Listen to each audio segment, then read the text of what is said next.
Hi there, Pisces. Thank you for joining me for your weekly forecast for week commencing the 26th of December. I do hope you had a super Christmas day. The moon was in a fab location for you, in a very outgoing and perhaps one which saw you making some changes or being a bit more free-spirited and spontaneous. I hope so. As this new week begins, so the Sun is combining with Mercury in the friendliest part of your scope.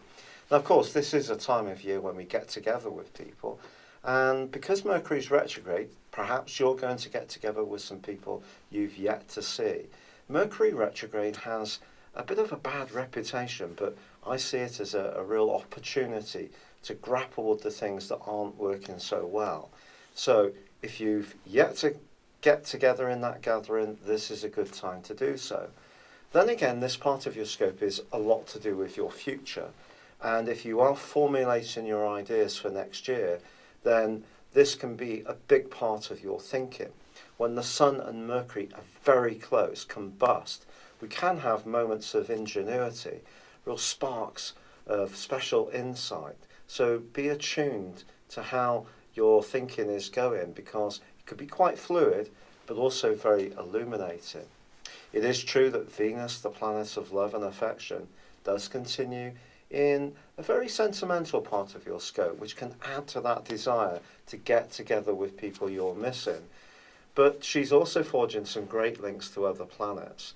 And it's possible that some kind of financial issue, it may be a late present's going to come in, or you're going to decide to do something for someone else, perhaps someone who's less fortunate.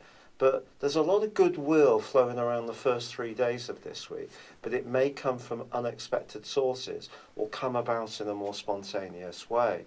Thursday sees a new moon. This is one of the best new moons of the whole year.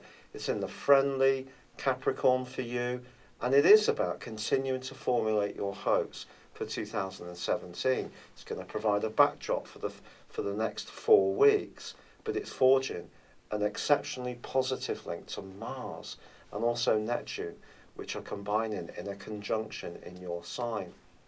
I think rarely, like most years, this year's influences give you a wonderful opportunity to shape your destiny for next year in the image that you really want. And being more creative, I think, is going to be a big part of this. If you feel that you've been in some kind of straitjacket which has stopped you from flowing in the way you would like, I think changing that, even if you have to do things incrementally by perhaps moving a job to part-time and doing something that really captures your imagination for the rest of your time, may be the way that you could consider this, so it is grounded and sensible.